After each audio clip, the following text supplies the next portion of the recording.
35 minutos pasaron de las 10 de la mañana en todo el territorio nacional y esto es Maldición va a ser un día hermoso a través de FM 1120 105.3 del dial. Se nos dije al principio del programa que uno de los entrevistados, una de las notas, y tal vez la nota central podemos decir en cuanto al horario y en cuanto a la extensión que vamos a poder charlar con él, tuvimos ya la grata posibilidad de hacerlo el año pasado, atento a que presentaba una obra escrita, Raíces Huerguenses, afincado en Capital Federal, lo dije, psicoanalista, escritor, docente y miembro de APDEVA. Me refiero a Oscar Alfredo Elvira, y justamente como lo dije al principio del programa, la temática que hace referencia en la época de cuarentena, de coronavirus y por supuesto la afección, ¿no?, a través del psicoanálisis en el ser humano, cómo lo ha afectado todos estos cambios en los que estamos todavía inmersos, y que por supuesto él ha tenido que atender, que ha sido solicitado también allí en Capital Federal. Oscar, muy buenos días, gracias por atenderme en la jornada de hoy. Hola, ¿qué tal, Daniel? Muchísimas gracias por permitirme hablar con vos y con toda la comunidad de mi querido ingeniero Huergo y alrededores.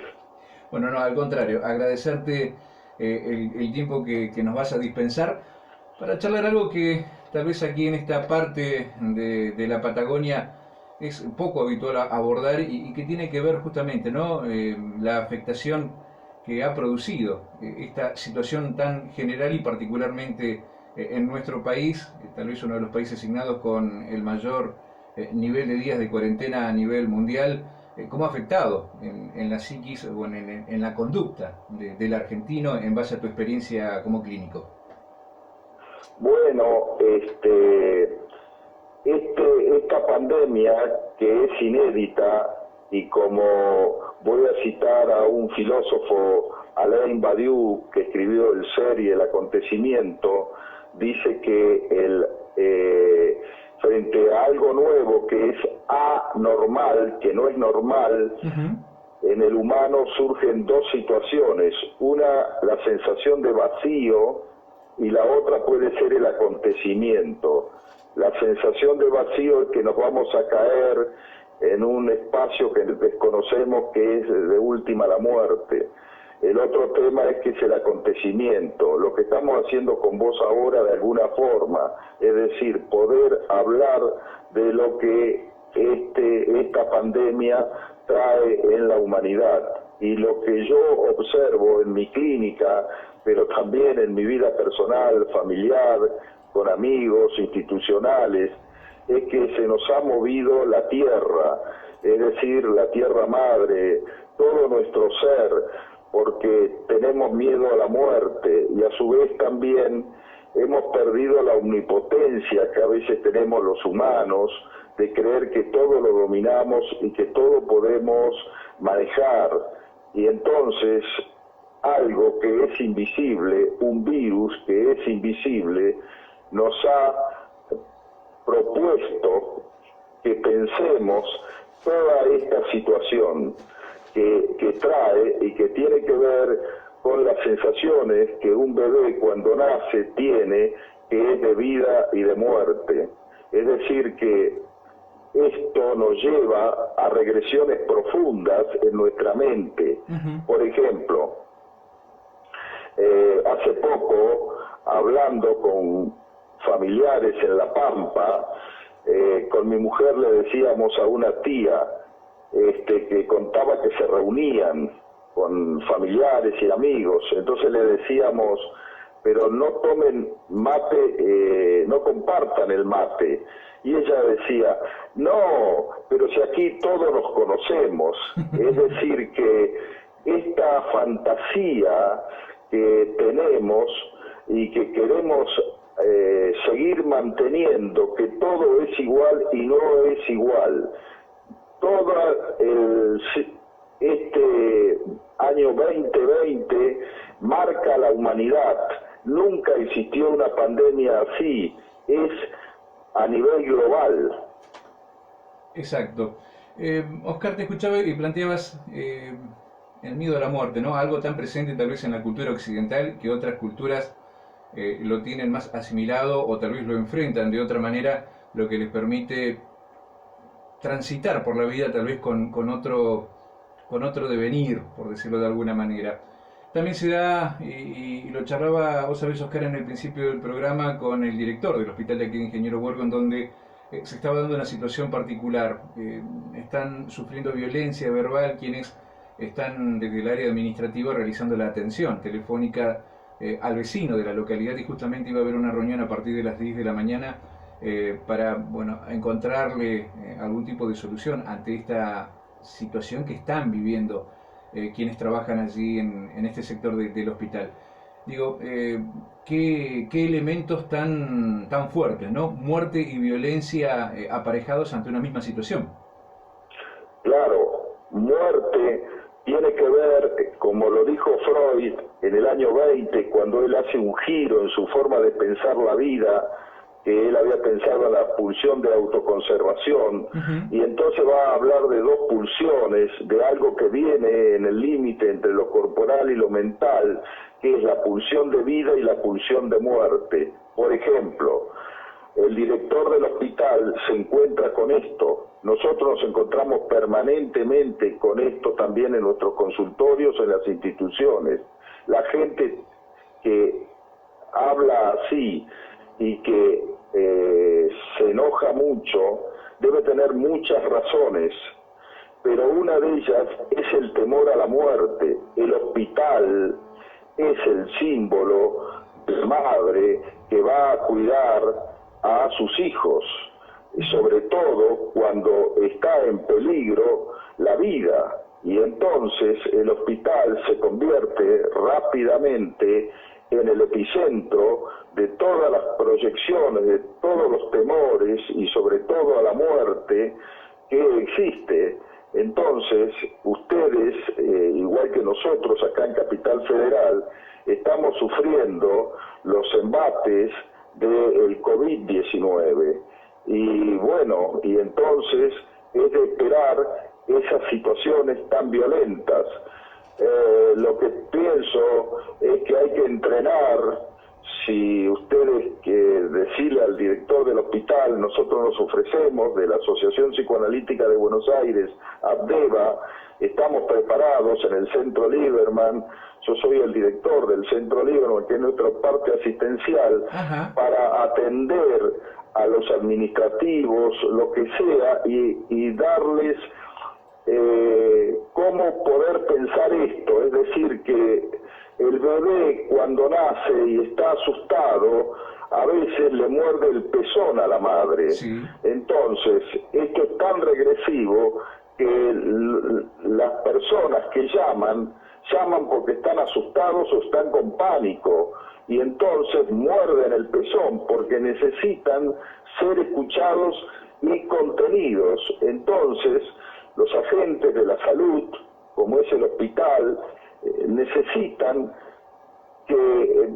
necesariamente van a pasar por estas situaciones de violencia, donde allí va a llegar las ansiedades de la población. Y sé que en Huergo la han pasado y la están pasando a veces muy mal.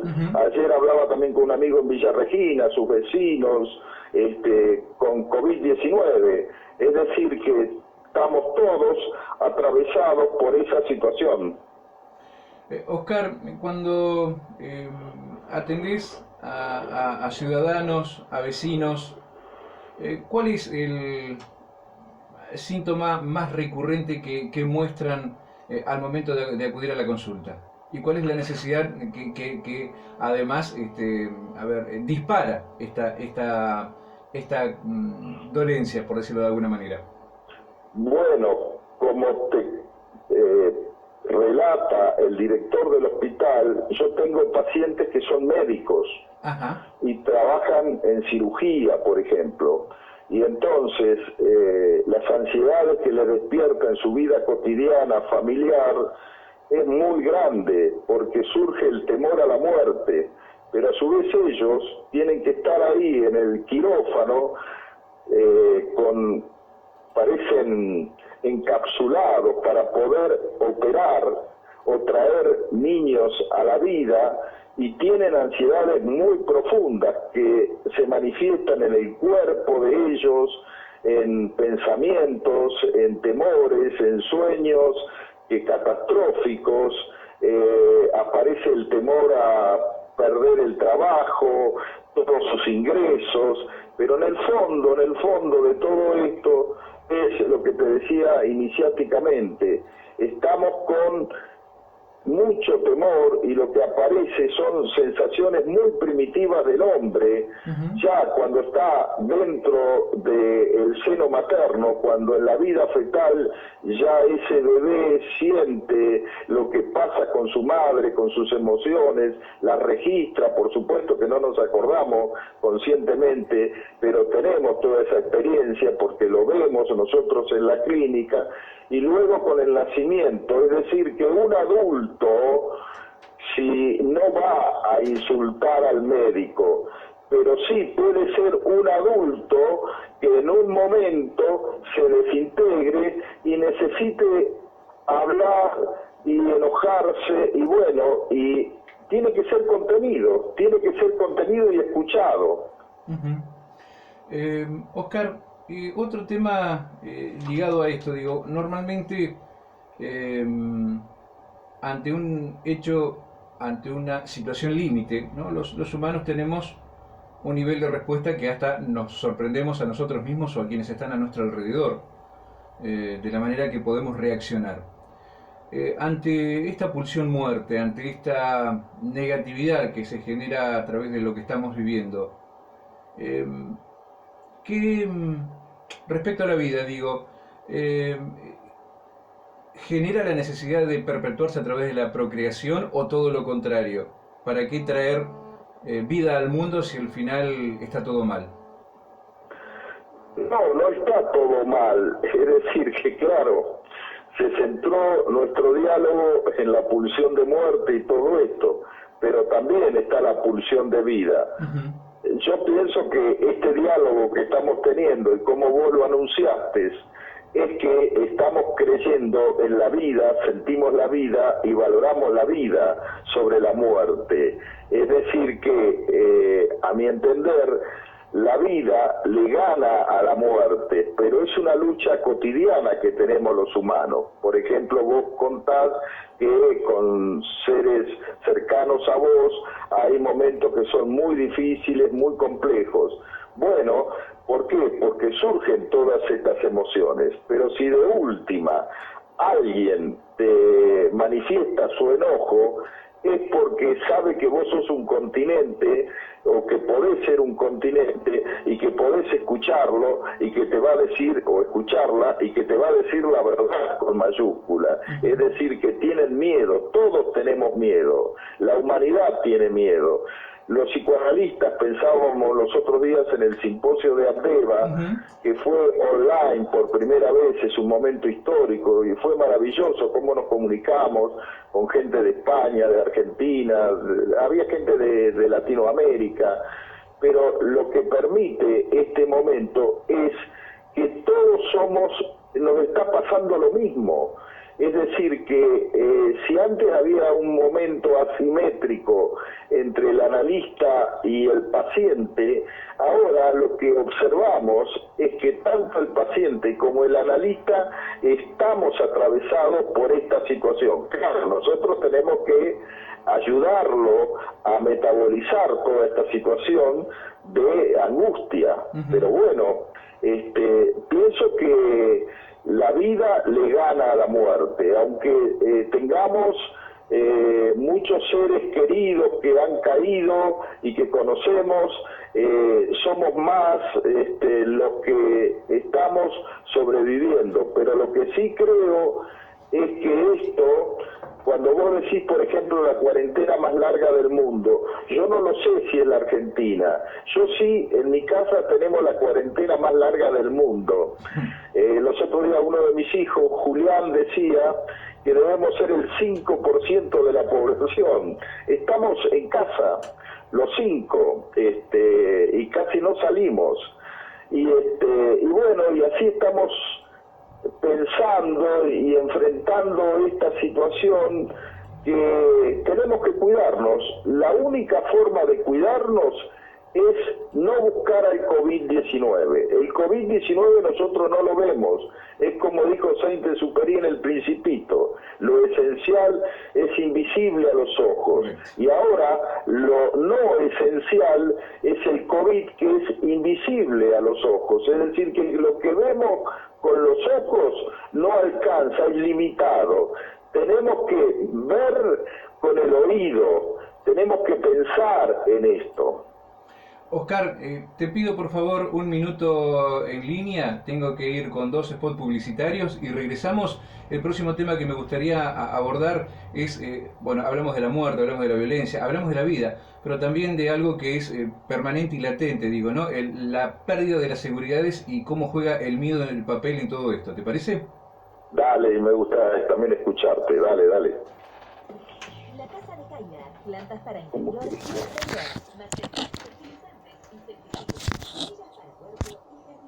la autoridad es mortal y ahí hay un problema.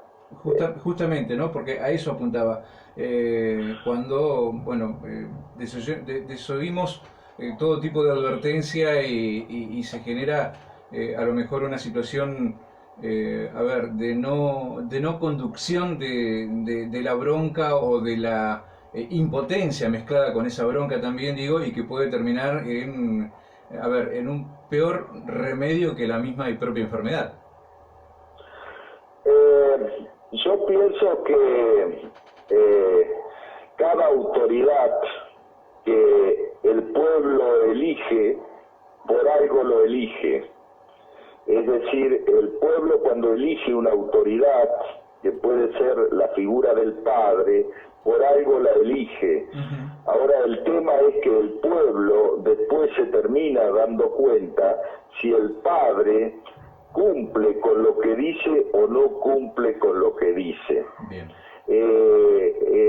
Y cuando hay un padre que trata de dialogar, ¿no?, de conversar, de tender a tener puentes, me parece que es de una inmensa ayuda para la humanidad. Y entonces, cuando el director del hospital te llama, porque estimo que tal vez vos le contaste que íbamos a hablar de esto, o en mis fantasías está todo esto, es decir, que él, que es la autoridad, bueno, está inquieto por esto, pero el hospital, Ratti, con esa maravilla que fue el doctor Carlos Alberto Ratti,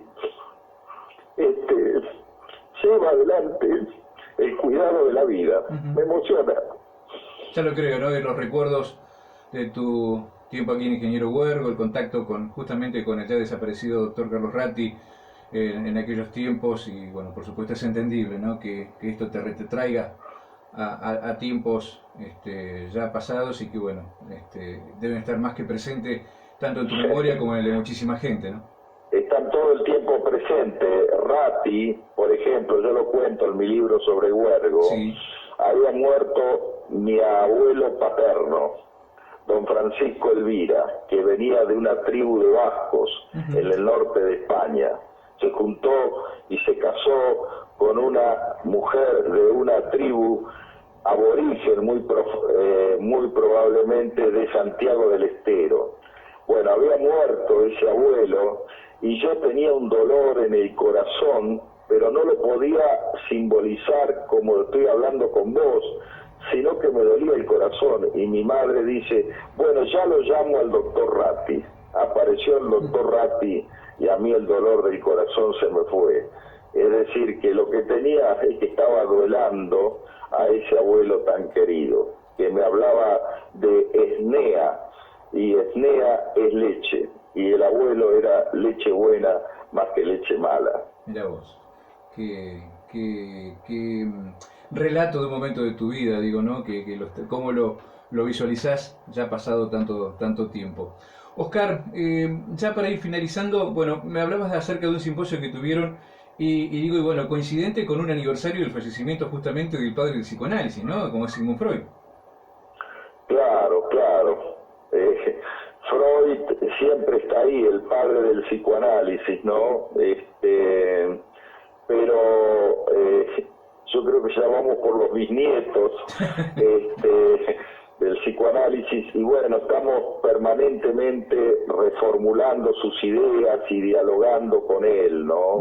Y bueno, él abrió, él le dio lugar y nos hizo descubrir algo que los humanos no sabíamos, es decir, que nosotros no somos dueños permanentes de nosotros mismos con nuestra conciencia, es decir, que nos habita algo, ¿no?, que es lo inconsciente y que, bueno, que se hace consciente. Por ejemplo, cuando uno de los Ortiz habla y dice, me haces acordar a tu padre, cuando hablas de la Pampa yo me emociono.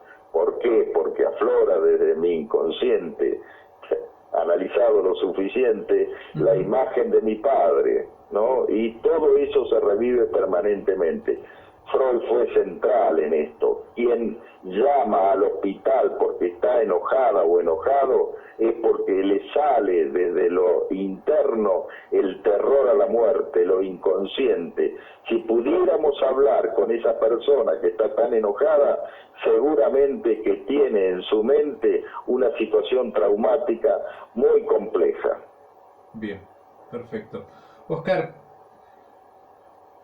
simplemente agradecerte estos 40 y tantos minutos que nos has prestado de tu tiempo, de tu sapiencia y de tu raíz huelguense para poder charlar sobre un tema que no siempre es abordado de los medios, especialmente los medios radiales, que tiene que ver con el psicoanálisis, la psicología, el interior de la persona más allá de lo que uno puede exteriorizar, ¿no? A eso que a veces nos corcome de adentro y que nos hace explotar de la mejor o de la peor manera, ¿no? Según la situación, y por supuesto pudimos en parte, si bien no digo la palabra analizar, pero por lo menos canalizar respecto a qué nos está pasando o qué nos puede estar sucediendo respecto a la situación que estamos viviendo. Así que agradecerte, brindarte un afectuoso y caluroso abrazo a la distancia, y por supuesto, de más está decirte que los micrófonos de la radio están siempre dispuestos para escucharte y para charlar cuando así se requiera. Bueno, Daniel querido, te agradezco mucho. Cuando decís que pasaron 42 minutos, para mí recién empezó. Es decir, que cómo manejamos el... A ver, me parece que hubo un corte. Vamos a... Escuchan. El análisis lo que tiene de lindo es eso, que hay un analista dispuesto o dispuesta a escuchar a un paciente que hable de sí mismo durante 50 minutos y durante años puede ser. Es decir, que no hay ningún otro dispositivo donde alguien pueda ser escuchado tan medulosamente. Así que bueno, yo les agradezco a ustedes, a toda la comunidad de Huergo y a mis pacientes y a mis maestros, mis pacientes médicos que están llevando adelante toda esta tarea y que realmente es titánica. Y bueno, permitime hablar de los Cecchini. Y su trabajo ahí en el hospital, llevando las ambulancias, enfermos y todo eso. Es decir, que todo en la comunidad a pleno trabaja para la comunidad. Y bueno, hay partes que no trabajan para la comunidad, pero eso es parte de la vida humana. Bueno, Daniel, un gran abrazo, muchísimas gracias, y siempre recuerdo cuando me llamaste, cuando publiqué en noviembre mi libro Clínica Psicoanalítica, Teoría y Práctica. Y bueno, y también si está escuchando Marta Narváez, tengo de alumna en Bahía Blanca a su nieta en Teoría de la Técnica. Mirá lo que son las vueltas de la vida, ¿no? Por decirte justamente esa frase, ¿no? Lo que termina deparándonos el destino. Claro, claro. Yo cuando voy a Bahía Blanca, y este año fui virtualmente, les pregunto de dónde son, y hay una alumna que dice que es de Villa Regina. Entonces le digo, qué interesante, la Perla del Valle, algunas cosas. Y le digo, yo soy de Huergo. Ah, dice, mi mamá y mi abuela es de Huergo. ¿Y quién es tu mamá y tu abuela? Marta Narváez. Oh, Mirá vos. mi profesora de historia. Bueno, Mirá vos. un abrazo. Un fuerte abrazo, Oscar. Hasta siempre. Chao, gracias, hasta siempre. Oscar Alfredo Elvira, psicoanalista, escritor, docente y miembro de Abdeva, pero además un huerguense afincado en Capital Federal que, por supuesto, Bien, allí cumplido, volvemos a tomar nuevamente contacto con Oscar. Antes que nada, dos mensajes. Primero, mi viejo me acaba de decir que cuando hablaste de La Pampa, lo hiciste acordar a tu viejo. Ustedes, los Ortiz, tienen la capacidad de emocionarme mucho. También allí escribe... Don Pedro siempre hablaba de La Pampa. La Pampa, no hay como La Pampa. Era su madre. Después yo me di cuenta, era su madre, que murió cuando él era muy chico, tenía alrededor de 11, 12 años.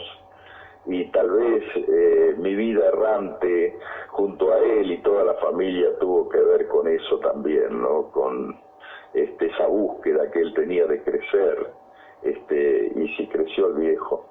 Bueno, yo también quería pasar un aviso. Sí, decime. Que cuando te dije lo del centro Lieberman, sí, y el equipo de emergencia, es gratuito. Perfecto. Es gratuito, es decir, hay 4 o 5 entrevistas que son gratuitas. Así que si podés después pasar el... Posteamos el contacto para que puedan tomar conocimiento y puedan hacer la consulta necesaria. Sí. Bien, ahí está. Bueno, nos escribe también tu hermana, Silvia, dice, una temática que nos atraviesa a todos, dice el COVID-19, gracias hermano por tu aporte. Bueno, gracias Silvia. Oscar, el miedo. ¿Cómo se puede manejar el miedo ante esta situación que vamos atravesando? Bueno, el miedo es un mecanismo de defensa que tenemos los humanos y es central. Es decir, que el miedo nos muestra que tenemos que disminuir nuestra omnipotencia, es decir, que puede haber un peligro. Entonces, cuando el miedo puede ser pensado como lo estamos pensando con vos ahora y con toda tu audiencia, entonces le damos lugar al miedo. Es decir, que tenemos que tener cuidado. El tema es cuando el miedo es negado, que es lo que hacemos a veces los neuróticos, o los psicóticos desmienten, no existe nada, no pasa nada, no hay COVID-19. Y entonces después vemos que esa misma gente que dice eso se muere por el COVID-19. Es decir, que el miedo pasa al pánico, y entonces cuando pasa al pánico el sujeto queda totalmente desmantelado. Es lo que vos me estás contando, lo que pasa con el hospital. Es decir, que no todo Huergo llama al hospital enojado, llaman algunos. ¿Por qué? Porque hay que escucharlos. Están angustiados, están muy angustiados. El miedo pasa a ser pánico, terror, y entonces rompe la barrera que tenemos los humanos para poder metabolizar eso. Entonces lo que están pidiendo es ayuda. Claro, entonces se necesita ayudar a las personas que reciben el llamado para que puedan pensar que no es personal con ellas o con ellos, es con lo que representan. El símbolo del hospital es el símbolo de la salud, donde nos va a cuidar de la enfermedad. Entonces hay gente que llama así porque tiene pánico, están asustados, y entonces tenemos que escucharlos. Y si se enojan y cuelgan, bueno, ya también los ayudamos así. Colgaron, mataron, pusieron la muerte en el hospital, pero no la tienen ellos. Bien. ¿Qué pasa con aquellos casos, por ejemplo, en el que no es un contacto con el hospital o no pueden, no saben, no quieren buscar la ayuda de un profesional y están en casa? Y me refiero, por ejemplo, a las personas que se saben que son de los grupos de riesgo que hoy determina la mayor letalidad del COVID-19. ¿Cómo se puede transitar el camino de entender que el miedo es un hecho que nos debe ocupar, pero que no debe paralizarnos? Bueno, una cosa es el miedo necesario y otra cosa es el miedo que paraliza. Lo que se está observando es que la población de mayor riesgo, que somos los de 60 en adelante, se ha demostrado a nivel de encuestas que somos los que más nos estamos cuidando. ¿Por qué? Porque nos sabemos de las catástrofes en general, podemos digerirla, tenemos la sapiencia del viejo, es decir, los japoneses en ese sentido es para imitarlos. Bueno, ahí están los viejos Ortiz también que aparecen en las fotos, ¿no? Gente sabia, que eran escuchados por la familia, por la comunidad, y que los viejos se saben cuidar. Hace poquito hablaba con Hugo Caña, y Hugo con Gladys, su esposa, ¿no? Con Bebín. Y los dos se están cuidando, es decir, que saben que corremos riesgo, es decir, nosotros ya tenemos otro diálogo con la muerte, ya está más cerca, nosotros sabemos que nos encontraremos con ella, pero también sabemos cuidarnos y queremos a la vida, y a su vez también los viejos le transmiten en general, no se puede hacer nunca como totalidad, esa sapiencia al joven. Y el joven por ahí se asusta, los riesgos más grandes por ahí son las mentalidades adolescentes, que puede ser alguien de 40, 50 años, pero con una mentalidad adolescente, que se lleva todo por delante, o los adolescentes por su edad biológica, ¿no? Que también dicen, bueno, a nosotros si nos pasa vamos a zafar, pero hay gente que muere joven también, es decir que hay que tener mucho cuidado, y creo que, como vos decís, las personas de riesgo, me parece que en general lo que demuestra esta experiencia es que se están cuidando más, o nos estamos cuidando más. Es decir, que somos los jóvenes los que debemos aportar tal vez la otra gran parte para que lo que hagan nuestros mayores tenga un buen puerto, por decirlo de alguna manera. Claro, por ejemplo, vos, cuando publicás todos los días fotos que saca, creo que Flores, el que saca, o Flores, Calderón. no sé, Calderón, pero sacaste esas flores, sí, que están escarchadas, que están llenas de frío, sí, pero cómo esa semilla joven se va a defender frente a la naturaleza y luego va a surgir como fruto. Es decir que ustedes, vos con tu radio, sos la flor, la gente de la etapa media de la vida, por lo que me decís, no sé bien tu edad, pero por lo que me decís tu hijo, que puede mantener el fruto, es decir que todo ese valle de Río Negro nos enseñan mucho las plantas, cómo cuidarse, cómo sobrevivir.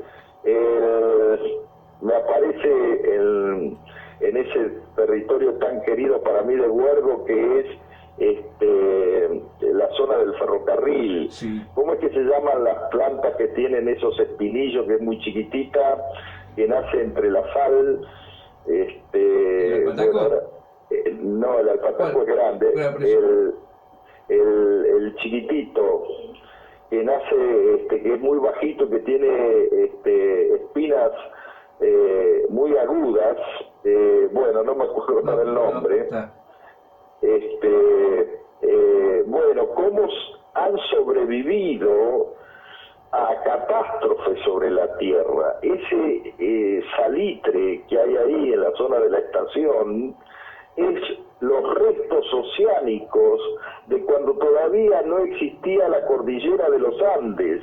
Es de la época de los dinosaurios, tiene millones de años, y esas plantas sobrevivieron. ¿Por qué? Porque saben cuidarse, tienen en su savia cómo adaptarse al medio. Y en este momento, adaptarse al medio es saber que hay algo que nosotros no vemos con los ojos, pero sí podemos ver con los oídos y llevarlo a nuestro cerebro para cuidarnos y cuidar a los otros. Acá Silvia nos aporta, si hace referencia a la pata del oro. Pata del oro, eso, gracias Silvia, pata del oro. Es decir, que esa plantita tan maravillosa y tan valorada, ¿no? Y alguna vez en Huergo, en esa zona, yo hace muchos años le pedía, hace como 20 años, que hagan un pequeño reservorio ahí, en ese lugar, que haya alpatacos, que haya jarillas, que haya piquillín, que haya chilladora, todos esos árboles que son milenarios, que vienen desde Bolivia y terminan en Chubut, son una maravilla porque nos enseñan sobre la vida. Es cierto, ¿no? De no perder lo autóctono, amén de que tal vez otra vegetación de otros lugares, por vistoso, por frondoso, a lo mejor es mucho más apetecible en estos días, ¿no? En estos momentos, no solamente en la parte pública, sino también en la parte de nuestras casas. Hemos dejado un poco de lado tal vez la vegetación propia de aquí, del Alto Valle. Oscar, ¿qué desafíos nos quedan como seres humanos de cara a lo que se espera, que esa luz allí en el fondo, que es la vacuna? Y bueno, el desafío es esperar la vacuna. El desafío es bajar nuestra omnipotencia y saber que la única forma de cuidarnos es así, con barbijos. Si hay que salir a trabajar, se sale a trabajar, pero cuidándose lo más posible, y que al fin la humanidad va a saber paliar esta situación. De todas maneras, surgen nuevos temas, ¿no?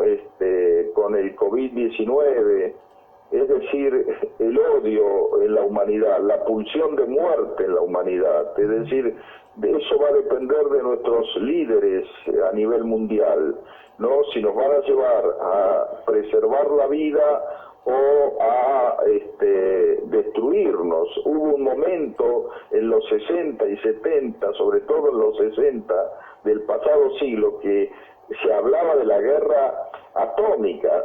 Tenemos tantas bombas atómicas que podemos destruir varias veces la Tierra. Es decir, que yo en ese sentido estoy con el Papa Francisco.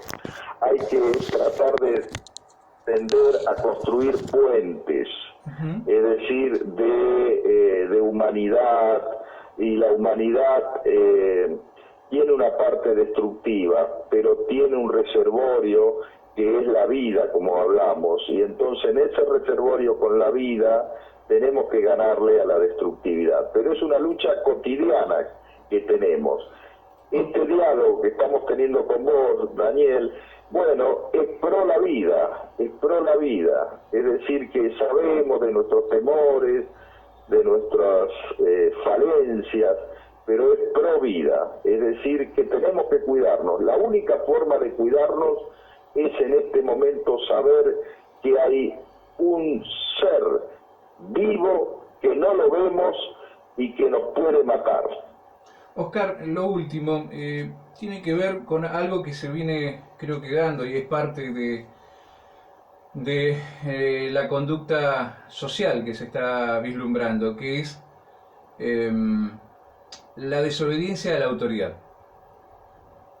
Bueno, qué tema, ¿no? El psicoanálisis está atravesado por ese tema, por el complejo de Edipo. El tema es desafiar al padre, ¿no? Desafiar al padre. Entonces, cuando tenemos dirigentes que no tienen un buen padre y las leyes dentro de sí mismo, bueno, es todo un tema. Es decir, hay un desafío permanente a la autoridad, ¿no? Por ejemplo, lo que vos contás que te dice el director del hospital, claro, él es la autoridad, en el sentido de que fue nombrado para eso, pero a su vez se lo desafía. Bueno, los humanos, cuando estamos enfermos, desafiamos a la autoridad. Es decir, y el tema es, por ejemplo, que ese desafío puede llevar a la muerte. Yo de todas maneras pienso que no va a pasar eso, es decir, que hay desafíos a la autoridad permanente. La humanidad permanentemente ha tenido desafíos con la autoridad, pero es la autoridad, es decir, la cultura, como dice Freud. Para vivir en cultura tenemos que dejar algo de nosotros mismos, es decir, que siempre va a haber un malestar en la cultura, siempre va a haber un malestar que vamos a tener, pero si de última triunfa el Padre que te conduce, que te ayuda, vamos a salir adelante. Cuando digo el Padre, es que el Padre tiene a la Madre dentro de sí. Correcto. Y la Madre tiene al Padre dentro de sí. Es decir que, bueno, no quiero hablar de la historia, pero la historia está atravesada por todo esto, está atravesada por todas estas cuestiones. Cuando digo no quiero hablar de la historia, iba a hablar de la historia de nuestro país, correcto, por ejemplo, correcto. Pero no quiero hablar de eso, es decir, pero sí, si leemos la historia está atravesada por este desafío a la autoridad, ¿no? Y este desafío a la autoridad, bueno, está bien para cuestionar, que los adolescentes cuestionen a los mayores, y nosotros